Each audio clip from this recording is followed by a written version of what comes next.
what really is the problem?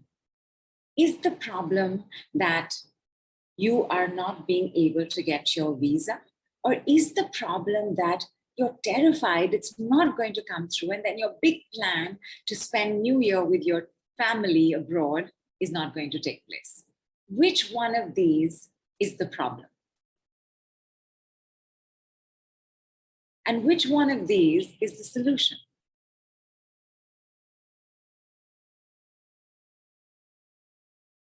And undoubtedly, let me take a look, and I'm sure you all have got it right.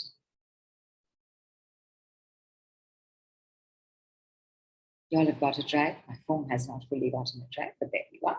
All right.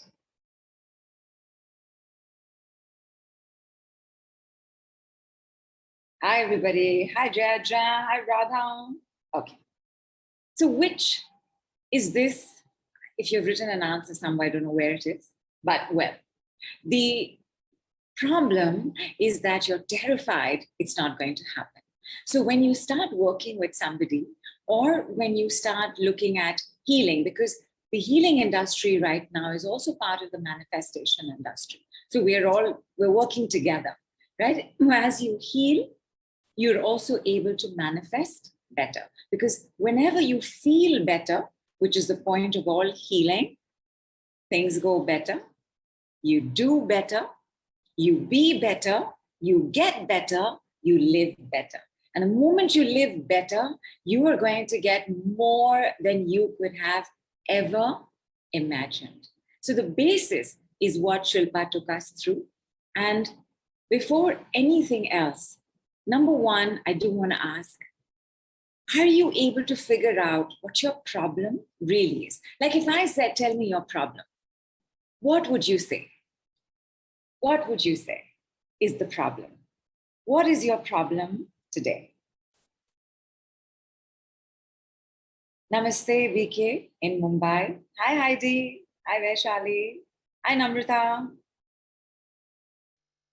Oh, thank you, Malvika. I will tell you about the fish. So the fish, you know, sometimes, and this was happening a little more often some years back, like almost every week or maybe twice a week, there would be an animal for the week.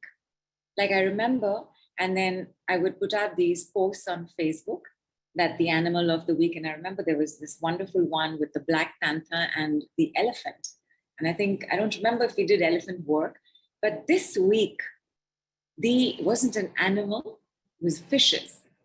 And it came very close to, it came Tuesday, and Wednesday, as you know, is Lord Vishnu's day. It is Lord Mercury's day. It is also Bud's day. It is also the day that is known as Archangel Raphael's day, the day known for healing.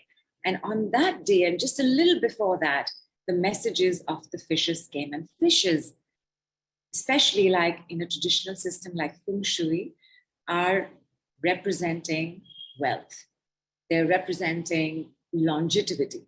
They're representing the very easy release of negativity. So you will see in some of the posters that there's this little reminder that the fish is our totem spirit animal, for lack of a better word, watching over us this week. That's what the fish was. Thank you, Malvika. Thank you so much. Yeah, Lute says video is not working. Don't worry, my love. Okay, here's a really good one. So Namrata says, my problem is self-limitation, feeling stuck, uncertain. Samiksha says, dominating mother-in-law, narcissistic husband, alcoholic husband. We've got two more people. It's not just Samiksha. And not being able to receive the amount I have ever earned, some sort of obstacle always.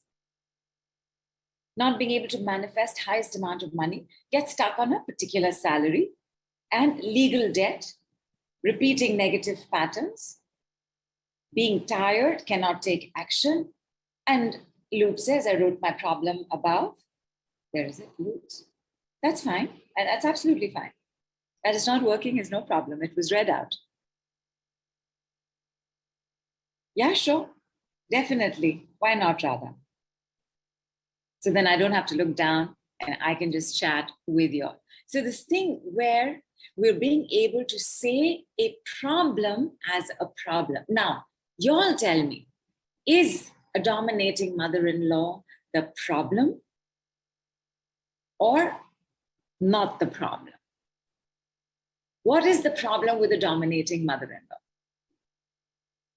And how do you know that this is the problem and not the problem that is the solution of the problem, which has now become, therefore, a problem? Because, okay, we'll quickly take everybody who's new to this problem thing.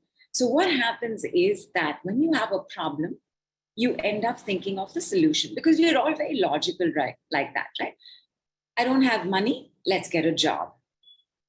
Correct? I don't have money, let's make money. It's very logical. But what happens is when this solution doesn't start to take place, then you start showing up with the solution as the problem. I'm not getting a job, what to do? Whereas that is not the problem. What is the problem?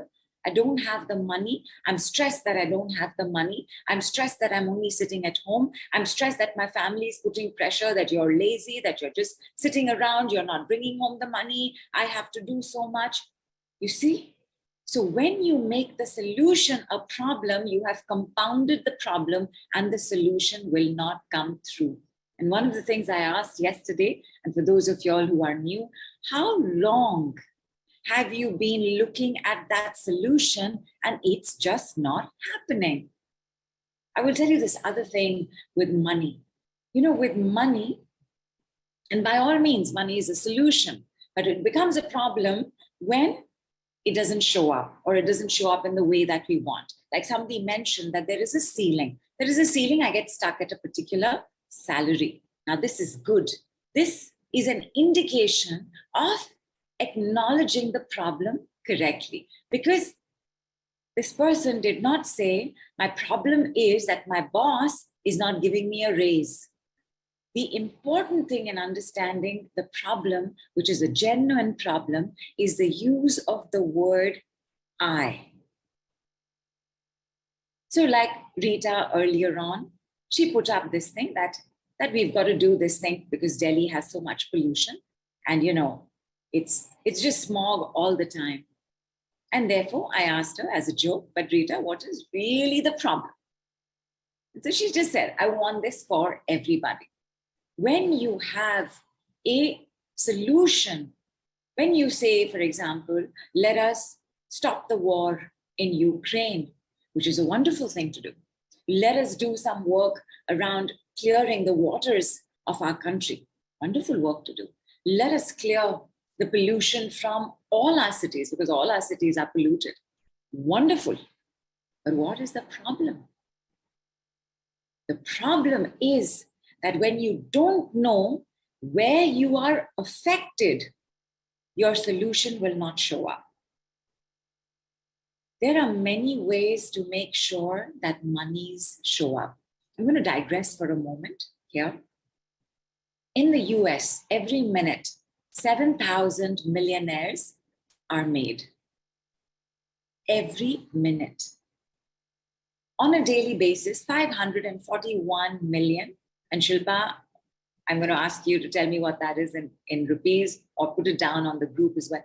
$541 million are put into circulation. I will just put a disclaimer that the money that goes into the circulation, a lot of it is also to replace old notes. That is one of the jobs of any government, India, any government, money reserve or money manufacturer. But $540 million step out every day from the US. In India, every day, 3,000 crores step out. 3,000 crores was once mentioned as a surplus at the end of a profitable year for Infosys. 3,000 crores. There is money. And these, I'm just giving us our two countries, but there is money. You know, so much of money also has to do with the relativity scale of money. So Bhutan is richer than India. I remember when we as a family had gone to Bhutan many, 100 years back. It's beautiful. It's such a beautiful place. It's a monarchy. And we had leftover food.